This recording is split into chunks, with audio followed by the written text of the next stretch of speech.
Hello மக்களே, இன்றைக்கி வீடியோவில் என்ன பார்க்க போகிறோன்னா சுண்டக்காய் வத்த குழம்பு தான் பார்க்க போகிறோம். அதை எப்படி செய்யலான்னு பார்த்துக்கலாம். இப்போ ஒரு வானலில் 3 ஸ்பூன் எண்ணெய் ஊற்றிக்கலாம்.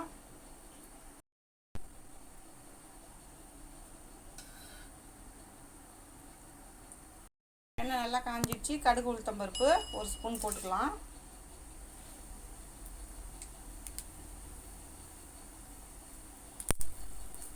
கால் டீஸ்பூன் வெந்தயம் போட்டுக்கிறேன். கடுகு நல்லா பொரிஞ்சதும் பூண்டு ஒரு 10 பல்லு பூண்டு போட்டுக்கிறேன்.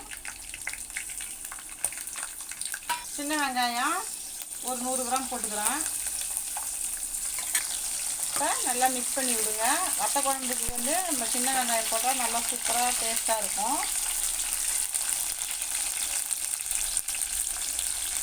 இப்போ தக்காளியையும் போட்டுக்கலாம். ஒரு தக்காளி போட்டுருக்குறோம். இதையும் சேர்த்து நல்லா மிக்ஸ் பண்ணுங்க. கொஞ்சமாக புளி எடுத்து ஒரு 10 நிமிஷம் இதை ஊற வச்சுக்கலாம். நம்ம இப்போ கருவேப்பிலையும் கொத்தமல்லியும் போட்டுக்கலாம். இதையும் சேர்த்து நல்லா வதக்குங்க. சுண்டக்காய் வத்தலை போட்டுக்கலாம். சுண்டக்காய் வந்து நம்ம தோட்டத்தில் விளைஞ்ச சுண்டக்காய். அதை நல்லா ப்ராசஸ் பண்ணி வந்து நம்மளுக்கு வத்தல் கிடச்சிருக்கு. அதுலேருந்து நல்லா இதையும் சேர்த்து நல்லா வதக்கிக்கலாம்.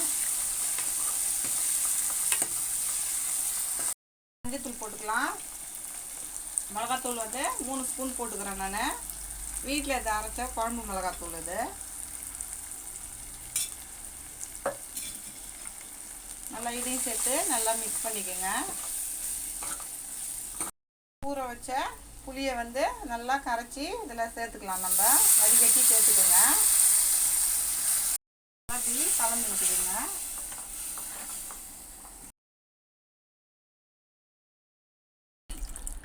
புளியை கரைச்சி ஊற்றியாச்சு. இப்போ புளியெல்லாம் கரைச்சி ஊற்றியாச்சு. இப்போ குழம்பு நல்லா கொதிக்கிட்டோம். குழம்புக்கு தேவையான உப்பு 1.5 ஸ்பூன் நான் போட்டுக்கிறேன். நல்லா மிக்ஸ் பண்ணி விட்டுக்குங்க. குழம்பு நல்லா கொதிக்கிட்டோம். ஒரு சில சுண்டக்காயெல்லாம் வந்து கசக்கும். அப்போ வந்து நீங்கள் வந்து அதில் கொஞ்சமாக வெல்லம் போட்டுக்குங்க. இது நான் வீட்டிலே ரெடி பண்ணதுனால இது வந்து கசக்கலை. இவ்வளோண்டு வெல்லம் போட்டுக்கோங்க, போதும். இந்த அளவுக்கு போட்டால் போதும் வெல்லம்.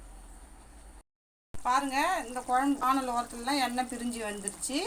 குழம்பு ரெடி ஆகிடுச்சு. இப்போ நான் ஒரு கிண்ணத்துக்கு மாற்றிக்கிறேன். சுண்டக்காய் வத்த குழம்பு சூப்பராக ரெடி ஆகிடுச்சு. இந்த வீடியோ பிடிச்சிருந்தா லைக் பண்ணுங்கள், ஷேர் பண்ணுங்கள், கமெண்ட் பண்ணுங்கள். மறக்காமல் நம்ம சேனலை சப்ஸ்கிரைப் பண்ணிவிட்டு பக்கத்தில் இருக்க பெல் ஐக்கான் கிளிக் பண்ணி ஆல்னு கொடுத்துருங்க. தேங்க்ஸ் ஃபார் வாட்சிங்.